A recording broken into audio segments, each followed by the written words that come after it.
ہتھوڑے ماریں گے، کسی بھی ہتھیار سے ماریں گے، فائر بھی کریں گے، اندر تک تو کچھ نہیں جائے گا۔ باہر سے کھٹکاتے رہیں گے، وہ اندر سے پھن پھیلائے بیٹھا ہے، کیا کرنا پڑے گا؟ ہمیں غار کے اندر گھسنا پڑے گا۔ جب تک غار کے اندر ہم گھسیں گے نہیں، اس کو باہر نہیں سکتے۔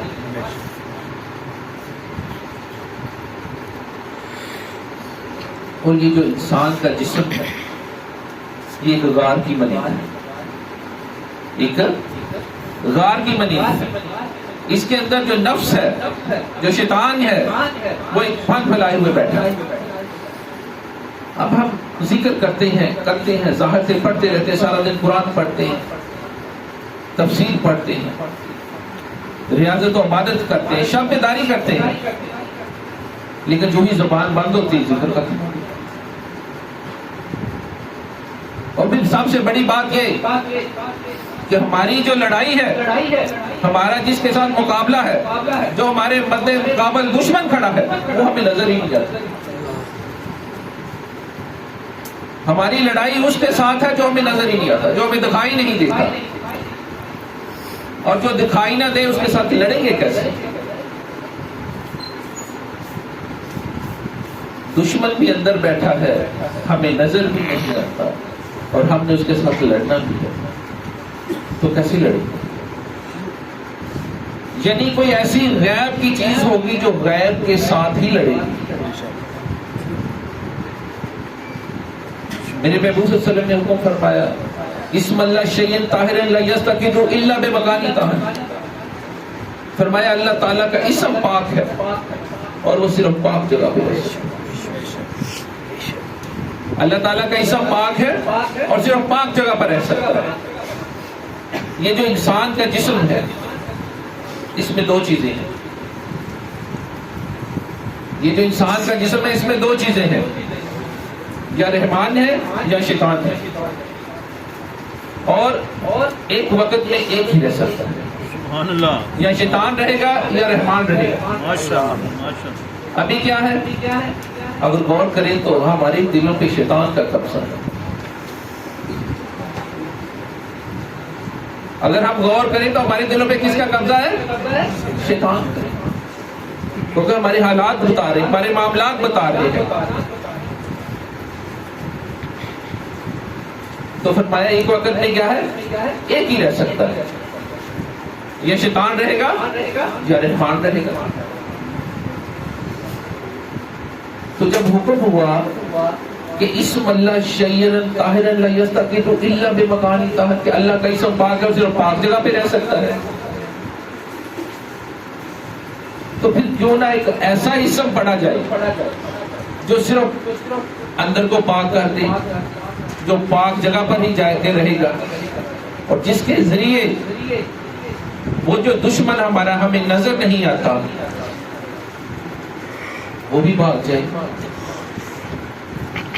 تو اس کے لیے فرمایا کہ غیب کو غیب ہی مارے گا۔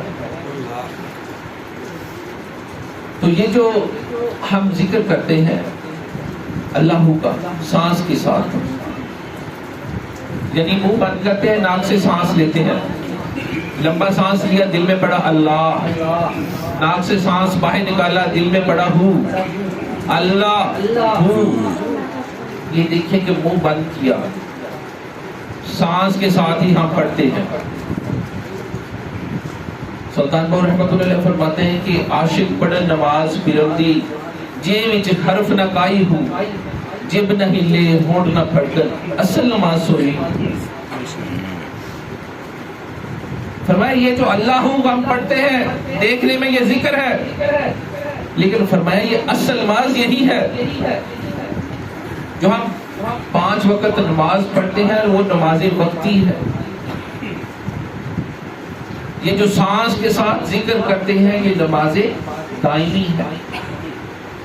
یہ کیا ہے؟ یہ بھی غائب ہے، شیطان اور نفس بھی غائب ہے، اور یہ اللہ کا ذکر بھی غائب ہے۔ اب غیب ہی غیب کو مارے گا۔ جب ہم سانس کے ساتھ اندر ذکر کرنا شروع کرتے ہیں، فرمایا اسم اللہ شیئن طاہرن لا یستقر الا بمکان طاہر، جب ہم غیب سے غیب کو ماریں گے تو کیا ہوگا؟ کیونکہ اللہ کے اسم پاک ہے اور پاک جگہ پر رہے گا، پھر شیطان کو یہاں سے بھاگنا پڑے گا، نفس کو یہاں سے بھاگنا پڑے گا، کیونکہ ایک وقت میں کیا ہے، ایک نہیں رہنا، یا شیطان رہے گا یا رحمان رہے گا۔ اس لیے کیا ہے، ہمیں یہ کثرت سے پڑھنا تاکہ شیطان جو اندر بیٹھا ہوا ہے، نفس جو ہم پھیلائے ہوئے اندر بیٹھا ہوا ہے، جو ہمیں دکھائی نہیں دیتا، وہ ہمارے اندر سے بھاگ جائے۔ شیطان اور نفس سے بچنے کے لیے صرف ایک ہی طریقہ ہے اور کوئی طریقہ نہیں ہے۔ کیا ہے؟ اس میں اللہ تعالیٰ، اس کے علاوہ اور کوئی طریقہ نہیں ہے۔ اس ذکر کے بغیر کوئی شخص پاک نہیں ہو سکتا، اس ذکر کے بغیر معرفت خدا انسان کے اندر نہیں آتی، اس ذکر کے بغیر کوئی شخص ولی نہیں بن سکتا۔ یہ ذکر اتنا ضروری ہے جتنا انسان کے لیے کھانا پینا ضروری ہے، اس سے بھی زیادہ ہی ضروری ہے۔ جتنا ہم مرشد کو تلاش کرنے کے لیے زور دیتے ہیں، یہ اس سے بھی ضروری ہے۔ مرشد کامل ہے اور یہ ذکر کامل مل گیا تو سمجھے بیڑے پار ہو گئے۔ سبحان اللہ۔ ہم بہت سارے لوگ یہ ذکر کرتے ہیں، ہمیں اس ذکر کی اہمیت کا پتہ نہیں کہ یہ ذکر ہے کیا۔ صوفی بدت علی رحمۃ اللہ علیہ فرماتے ہیں کہ انسان 100 سال عبادت و ریاضت و بندگی کرتا ہے، زہد کرتا ہے 100 سال، شب بیداری کرتا ہے 100 سال، اور صرف ایک سانس لیتا ہے، سانس اندر گیا اللہ اور سانس باہر آیا ہوں، صرف ایک سانس، فرمایا اس 100 سال سے بہتر ہے، صرف ایک سانس۔ حضرت سلطان باؤ رحمۃ اللہ علیہ فرماتے ہیں کہ جب انسان یہ اللہ کا ذکر کرتا ہے تو دوسرے اذکار سے ہزاروں گنا زیادہ بہتر ہے، سبحان اللہ۔ اور جب یہی ذکر وہ مرشد کامل کے تصور کے ساتھ کرتا ہے تو اس کی افادیت ہزاروں گنا اور بڑھ جاتی ہے۔ سبحان اللہ، سبحان اللہ۔ اتنا بڑا ذکر ہے اور ہمیں کیا ہے، ہم اس کی اہمیت کا ہی نہیں کرتے۔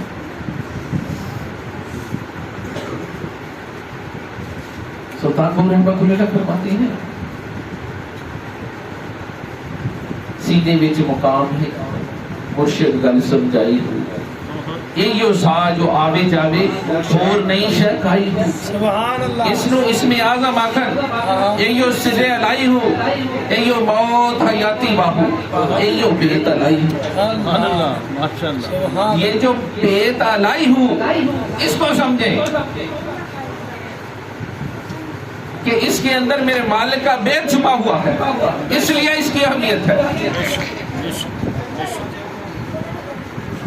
میرے مرشد کامل آپ فرماتے ہیں کہ یار جاتے جاتے کتابوں کو ڈلیا کرو، اتنی اہمیت ہے، صرف ایک کتابوں کو ڈلیا کرو۔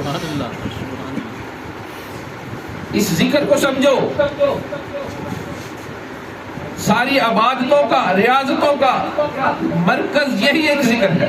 سبحان اللہ، سبحان اللہ۔ سلطان باؤ رحمۃ اللہ علیہ فرماتے ہیں کہ یہ جو کل کائنات ہے، میرے آقا کریم علیہ الصلوۃ والسلام کی ذات اقدس، قرآن پاک، ہماری ساری نمازیں، باتیں، ریاضتیں، یعنی کہ کل کائنات صرف ایک اسم میں سموئی ہوئی ہے، یعنی اللہ میں یہ کل کائنات سموئی ہوئی ہے۔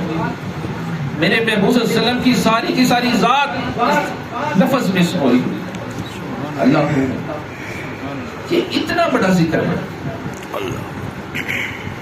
اس لیے اس ذکر کی طرف توجہ دے، اس ذکر کو کثرت سے ذکر کرے۔ اس ذکر کے بغیر کوئی کامل نہیں بن سکتا۔ جو یہ چاہتا ہے کہ میرے اندر روشنی آ جائے، معرفت خدا آ جائے، میں اللہ اور محبوب صلی اللہ علیہ وسلم کے قرب میں چلا جاؤں، تو اس کو کامل مرشد کے ساتھ یہ کامل ذکر کرنا ہوگا۔